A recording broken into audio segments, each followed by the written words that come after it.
বাংলাদেশের উপকূলীয় অঞ্চলের দিক ধেয়ে আসছে ঘূর্ণিঝড় রেমাল। সবশেষে ঘূর্ণিঝড়টি দেশের পায়রা সমুদ্র বন্দর থেকে ৩০০ কিলোমিটার দূরে অবস্থান করছে বলে জানিয়েছেন আবহাওয়া অধিদপ্তর।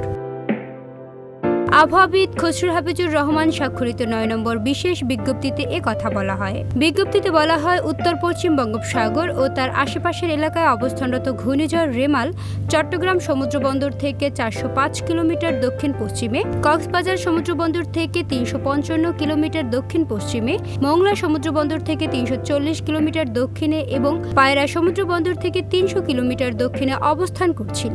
এটি আরও উত্তর দিকে অগ্রসর ও ঘনীভূত হতে পারে। বিজ্ঞপ্তিতে আরও বলা হয়, ঘূর্ণিঝড় কেন্দ্রে ৫৪ কিলোমিটারের মধ্যে বাতাসের একটানা সর্বোচ্চ গতি ঘন্টায় ৬২ কিলোমিটার, যা দমকা অথবা ঝোড়ো হাওয়া আকারে ৮৮ কিলোমিটার পর্যন্ত বৃদ্ধি পাচ্ছে। ঘূর্ণিঝড় কেন্দ্রের এলাকার সাগর উত্তাল রয়েছে। এ অবস্থায় মংলা ও পায়রা সমুদ্র বন্দরকে ৭ নম্বর বিপদ সংকেত নামিয়ে তার পরিবর্তিতে ১০ নম্বর মহাবিপদ সংকেত দেখাতে বলা হয়েছে। উপকূলীয় জেলা খুলনা, সাতক্ষীরা, বাগেরহাট, পিরোজপুর, ঝালকাঠি, বরগুনা, বরিশাল, ভোলা, পটুয়াখালী ও দূরবর্তী দ্বীপচর ১০ নম্বর মহাবিপদ সংকেত। এছাড়া চট্টগ্রাম ও কক্সবাজার সমুদ্র বন্দরকে ৬ নম্বর বিপদ সংকেত নামিয়ে ৯ নম্বর মহাবিপদ সংকেত দেখাতে বলা হয়েছে।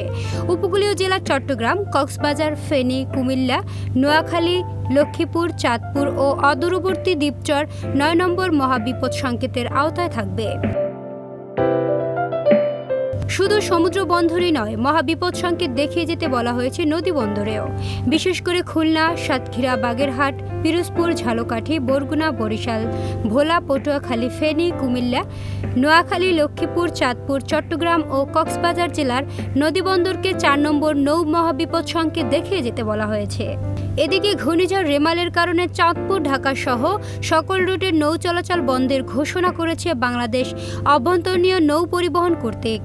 মেঘনা নদীর উপকূলীয় আরেক জেলা লক্ষ্মীপুর রেমালের প্রভাবে ৩ থেকে ৪ ফুট অবধি উচ্চতার জলোচ্ছ্বাস হওয়ার সম্ভাবনা রয়েছে। এমন পরিস্থিতি থেকে মানুষসহ গবাদি পশু রক্ষায় লক্ষ্মীপুরের ১৮৯টি স্থায়ী ও অস্থায়ী সাইক্লোন শেল্টার প্রস্তুত রাখা হয়েছে। এছাড়া ৬৪টি মেডিকেল টিম গঠন করা হয়েছে এবং ত্রাণ তহবিলে ১৯,২০,০০০ টাকা ও ৪৫০ মেট্রিক টন চাল বরাদ্দ করা হয়। এছাড়াও ঘূর্ণিঝড়ের প্রভাবে উপকূলীয় জেলা সাতক্ষীরা, খুলনা, বাগেরহাট, পিরোজপুর, ঝালকাঠি, বরগুনা, বরিশাল, ভোলা, পটুয়াখালী, নোয়াখালী, ফেনী, কুমিল্লা, চট্টগ্রাম, কক্সবাজার এবং তাদের অদূরবর্তী দ্বীপ ও চরগুলোতে জলোচ্ছ্বাসের আশঙ্কা রয়েছে। এসব জেলার নিম্ন অঞ্চল স্বাভাবিক জোয়ারের চেয়ে ৩ থেকে ৫ ফুট অধিক উচ্চতার জলোচ্ছ্বাসে প্লাবিত হতে পারে বলে জানিয়েছেন আবহাওয়া অধিদপ্তর।